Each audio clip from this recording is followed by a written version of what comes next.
Hello guys, இந்த வீடியோவில் நம்ம வந்து ரேண்டமான பிளேயர்ஸ்க்கு துரோகம் பண்ண போகிறோம். துரோகம்னா வச்சு செய்ய போகிறோம். எப்படி செய்ய போகிறோன்றத வீடியோ ஃபுல்லாக பாருங்கள், அப்போ தான் உங்களுக்கு தெரியும். ஸோ பார்த்தீங்கன்னா ரேங்க் போனாலும் பரவாயில்ல, ரேங்க் நெகட்டிவ்ல போனாலும் பரவாயில்லன்னு சொல்லிட்டு நான் இந்த மேட்ச்சில் கொஞ்சம் தைரியமாக இறங்கிட்டேன். அட்லீஸ்ட் இதுக்காவது ஒரு சப்ஸ்கிரைப் பட்டன் தொட்டு விட்ருங்க மக்களே. அப்படியே இந்த வீடியோ உங்களுக்கு பிடிச்சிருந்தா ஒரு லைக் போட்டு விட்ருங்க. ஸோ ஓகே, நம்ம வந்து பார்த்தீங்கன்னா 2 பேரை பார்த்தோம். ஸோ ஒருத்தனை முடித்தோம் அப்படின்னா இன்னொருத்தனை ஃப்ரெண்டு பிடிக்கலாம் அப்படின்ற ஒரு இதில் இறங்கிட்டேன். ஸோ அடிக்கிறதுக்குள்ளே ஓடிட்டான், அங்கேயே அவனுங்க அடிச்சினாங்க. ஸோ ஓகே, கண்டிப்பாக ஒருத்தனா இருப்பான்னு சொல்லிட்டு நானும் இது பண்ணுறேன். அவன் டக்குன்னு அடித்து முடிச்சிட்டாங்க ஐஸ். என்ன யாரா இவர்கள், எங்கிருந்துடா வந்திருக்கிறார்கள்? ஸோ வந்து நம்ம ரீஸ்பான் ஆகிட்டோம். ஸோ வந்து பார்த்தீங்கன்னா இந்த தடவை கண்டிப்பாக வந்து ஒரு ஃப்ரெண்டை பிடிக்கிறோம், அவனை துரோகம் போடுறோன்னு சொல்லிட்டு இறங்கன்னு தான் அடிச்சிட்டானுங்க கைஸ். ஸோ அடுத்த மேட்ச் மறுபடியும் போட்டாச்சு. ஸோ நெகட்டிவ் தான் போச்சு, ஒரு 20 நெகட்டிவ் போச்சு. ஸோ வந்து பார்த்தீங்கன்னா செகண்ட் மேட்ச் இது. ஸோ செகண்ட் மேட்ச்சில் கண்டிப்பாக பிடிச்சி ஆகணுன்ற ஒரு வெறியோட இறங்கிட்டேன். அண்ட் ஒரு இழிச்ச வாயி நமக்காகவே மாட்டிக்கிச்சு. எப்படியாச்சும் இவனை ஃப்ரெண்டு பிடிச்சி இவனை துரோகம் பண்ணி ஆகணும். பிகாஸ் ஒரு 3-4 தடவை நான் அடி வாங்கிட்டேன், யாருமே ஃப்ரெண்டு ஆகலை. ஸோ இந்த தடவை இவன் ஃப்ரெண்ட் ஆகிட்டான். ஸோ ஓகே, இவனை கண்டிப்பாக ஏதாவது தரமாக செஞ்சு விடணும்னு சொல்லிட்டு கன்னெல்லாம் கொடுத்து ஒரு சிம்பத்தி கிரியேட் பண்ணிட்டேன். பார்த்தா அவனும் கன்று கொடுக்குறான். ஓகே, கண்டிப்பாக இவன் நமக்கு துரோகம் போட்டுற மாட்டான் அப்படின்ற ஒரு நம்பிக்கையில் கார் எடுத்தேன். ஸோ மோஸ்ட்டாக ஆர்ஜி ராக் இந்தமாரி யூடியூபர்ஸ்லாம் பண்ணுவாங்க, அதை நீங்கள் பார்த்துருப்பீங்க. பட் அதே தான் நம்மளும் பண்ண போகிறோம். எனக்கு அது ரொம்ப பிடிக்கும் அந்த துரோகம் பண்ணுறது. ஸோ பார்த்தீங்கன்னா இந்த இடத்துல டக்குன்னு இறங்கிட்டான் அவன்.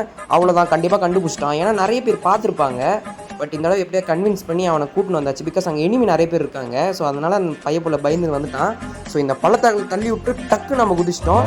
பையன் வந்து கீழே போயிட்டான். ஆனால் கீழே போனவர் விட போகிறதில்ல, ஏன்னா நம்மளே வந்து அடிப்பான். அதனால் காரை ஃபுல்லாக கொளுத்துறோன்னு சொல்லிட்டு கொளுத்தி விட்டேன். காரை தம்பியில் எடுக்க முடியல. அப்புறம் வெளியே வந்தார்.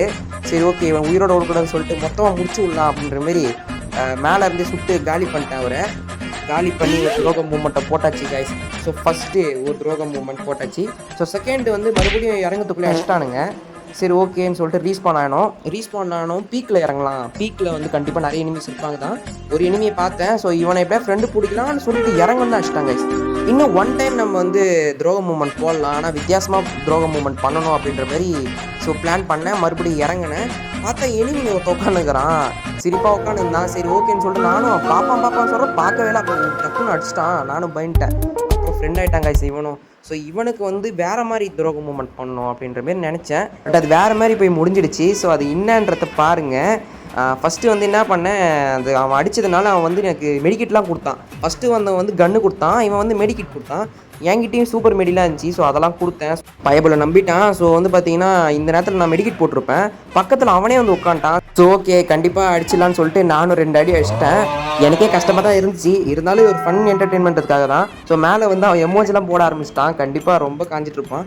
ஸோ இங்கே வந்து பார்த்தீங்கன்னா பீக்கில் வந்து நான் வந்து மாட்டிக்கிட்டேன். டக்குன்னு எனிமி வந்தான், அவன் மட்டும் காலி பண்ணிட்டாங்க. சரி லாஸ்ட்டாக ஒரு துரோகம் மூமெண்ட் போடுவோம், 2 துரோகம் போட்டோம், 3ஆவது ஒன்று போடுவோம்னு சொல்லிட்டு பார்த்து இறங்கினா டக்குன்னு வந்து வச்சிட்டாங்க. அவன் கொஞ்சம் கூட இப்போலாம் மதிக்க மாட்டானுங்க. ஓல்டு பிளேஸ்லாம் எல்லாருமே ஃப்ரெண்டு பிடிப்பானுங்க. ஸோ இது ஒரு ஈவெண்ட் போல் இருக்குது. ஸ்கார்லெட் மூன்னு சொல்லிட்டு நாயெல்லாம் வந்து எனக்கு அடிக்க ஆரம்பிச்சிட்டு, அப்புறம் பார்த்தா பின்னாடி எனிமையாக வந்துட்டான். டக்குன்னு எனக்கு பயமாயிடுச்சு, அவன் அடிச்சிடுவான்னு சொல்லிட்டு பார்த்தா பையனும் ஃப்ரெண்ட் ஆகிட்டான். ஓகே, எனக்கு தெரிஞ்சு கண்டிப்பாக இவனை முடிச்சிடலான்னு பார்த்தா அவன் நாயெல்லாம் சுட ஆரம்பிச்சிட்டான். சுட்டா லூட்டு கொடுக்குது கைஸ். அப்புறம் வந்து பார்த்தீங்கன்னா நான் வந்து அந்த ரிவைவ் பண்ணுற இடத்துல அவன் ரிவைவ் பண்ணி தான் சோலோ ரிவைவ் பண்ணியிருந்தான். பார்த்தா அங்கே ஒரு எனிமி வேறு இருக்காங்க கைஸ். ஓகே, கண்டிப்பாக அவனை காப்பாற்றணும்னு சொல்லிட்டு நான் மட்டும் நடுவில் பூந்து சுட்டுட்டேன். யாரை சுட்டேன்னு எனக்கு தெரியல. யாரோ ஒருத்தன் மட்டும் வெளியே வந்தான். டக்குன்னு அவனும் என்னை எதுவும் அடிக்கலை. ஸோ ஓகே, கண்டிப்பாக ஃப்ரெண்ட் ஆகிடுவான்னு சொல்லிட்டு நானும் உட்காந்து ஏந்துக்கிறேன். பார்த்து டக்குன்னு அடிச்சிட்டாங்க கைஸ். சரி அடிக்க மாட்டேன்னு நினச்சா அடித்து முடிச்சுட்டான் என்ன.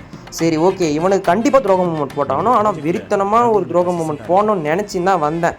பார்த்தா டக்குன்னு வந்து அடிச்சிட்டான். அதுக்கப்புறம் சரி ஓகே, பார்த்துட்டு இப்போ ரெக்கக்னைஸ் பண்ணியிருப்பான்னு சொல்லிட்டு மறுபடியும் உட்காந்து இருந்தேன். மெடிக்கிட் போகிற சாக்கில் டக்குன்னு உட்காந்தான் யூஸி எடுத்து அடிச்சிட்டாங்க. ஆனால் அவனுக்கு ஒரு ட்விஸ்ட் இருந்துச்சு. என்ன ட்விஸ்ட்னா, டக்குன்னு அவனே ஒருத்தன் அடிச்சிட்டான்.